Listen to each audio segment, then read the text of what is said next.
Yes, a very good morning to students, to all of you. Today I am planning to take a video flip class for. So the topic for today's flip class is motivation. So just give me a minute. I'll just share the screen with you all. Basically, when we talk about motivation, we understand there is one more term, we can relate to it is encouragement.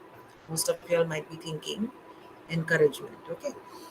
Motivation is basically, just a minute. I hope the slide is clear. So, what is this motivation? So when we think of the word motivation, especially the word encouragement definitely comes to our mind. Okay. So, motivation is generally a particular force, it is a force. We can call it as an energy, we can call it as a force that is compelling us to action.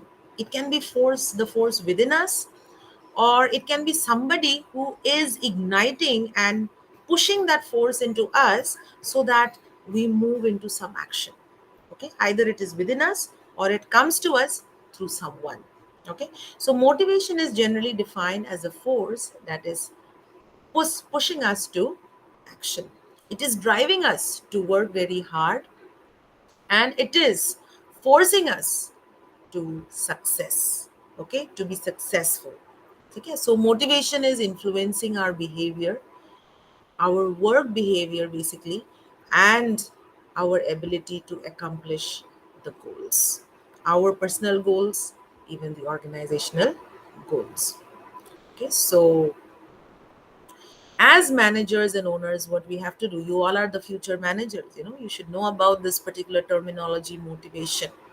Okay, so we need to drive behavior of the employees. So as managers, we have to do that time and again, forcing, trying to change the behavior of the employees, so that they achieve the target, so that they're able to accomplish the goals. Okay, so let us understand few theories of motivation. Now, coming to the theories, just let us directly go to the theories, because I am mainly focused on, especially telling you about Hasberg's two-factor theory today. Okay, so this particular theory, Hasberg's two-factor theory of motivation. So this particular theory is it is dependent on the need approaches of the employees. Employees have various needs. So when we are able to, when we are enabling the employees to get those needs, when we are enabling the employees in the fulfillment of those needs, automatically the employees are motivated to perform better. They are motivated, okay, to achieve the goals of the organization. So these are need approaches. This particular theory, Hasberg's two-factor theory, is basically focusing on the need approaches. Okay, and based on that, motivation has to take place. So Frederick Hesberg, he is a well-known, okay, he has designed this well-known two-factor theory in the year 1959. Okay, and what he did was he had taken feedback of around 200, more than 200 engineers in USA, and based on the questions that they have answered, and based on the feedback that they have given, what he did is he created two important factors, and inside those two important factors he has included those feedbacks.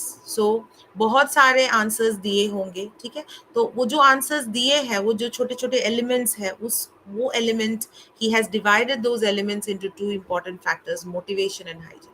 कुछ elements जो है, कुछ answers motivation factor के अंदर आते हैं, कुछ answers hygiene factors के अंदर आते हैं. Okay, so we'll see here.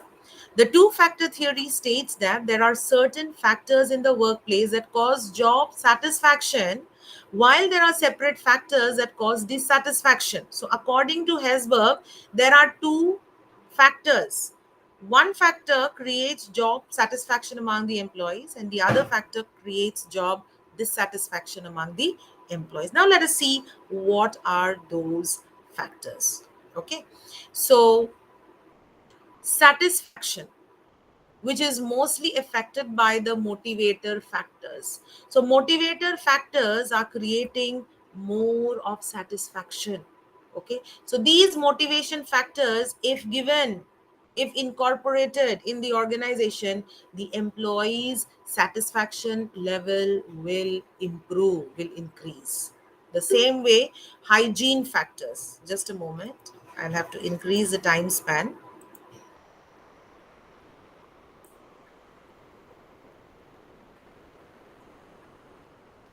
Yes, the same way hygiene factors. Okay, now if hygiene factors, if these factors are absent or if it is inadequate, then it creates dissatisfaction among the employees. So when motivation factors are there, it creates more of satisfaction among the employees. If these hygiene factors are not present, if they're absent, then it creates more of dissatisfaction among the employees in the long run. Okay, so these are the motivator factors. The work, the amount of responsibilities that we give the employees, they come under motivating factors. They motivate the employees to work more. If we give more recognition to the employees, that motivates the employees to give more performance. Okay, if we are recognizing them for their achievements, for their advancement, if we make a way for them for their career advancements, then that will motivate them to perform well.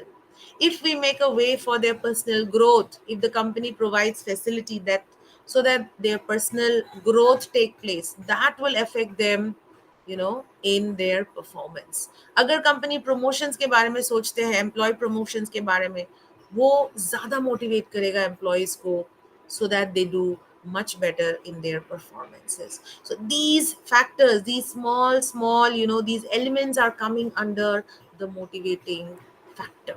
They're called motivators. Work itself is a motivator. Responsibilities are motivators. Giving more recognition, motivators. Achievement, advancement, personal growth, promotions, these are all coming under motivators. Okay. But these, when we see all these, if these are absent or less, okay, in quantity, automatically they give dissatisfaction to the employees. Pay benefits agar less hai, it gives dissatisfaction to the employees. Working condition ठीक नहीं है, dissatisfaction लेके आएगा. Job security सही नहीं है, employee is at risk, his job is a risky job, he's not having no proper job security. Okay, in that case, that will bring dissatisfaction among the employees. Supervisor ठीक नहीं है, quality of supervision is not good, dissatisfaction among employees. Company policies are not reliable, that brings dissatisfaction among the employees. Relationship with the boss, relationship with the colleagues, if they are not good, that brings dissatisfaction among the employees. So these small these elements are coming under the hygiene factors. Okay, so motivators and hygiene factors. So what basically Hesberg says is that if alone hygiene factors will not bring employee satisfaction and motivation alone, motivation factors will not bring employee satisfaction and motivation. You need both the factors. You need hygiene factors, you need motivation factors, two together, so that the employees are satisfied, they are also motivated to perform well in the company. So if we want our employees to be satisfied in their job, to be satisfied with the company, if we want our employees to be motivated and to perform much better and better in their jobs, then these two important factors needs to be provided. According to Hesberg, he says that these two factors are hygiene factors and motivation factors. Okay, so this is Hesberg's two-factor theory. With this, I would like to end today's flip class, and we'll have a question answer session in the next class. I'll be asking you, probably I'll be giving you a week's time. You just go through the presentation, okay, and we will definitely have a question answer session in the next class. So I would just like to conclude today's. Thank you, students. Thank you.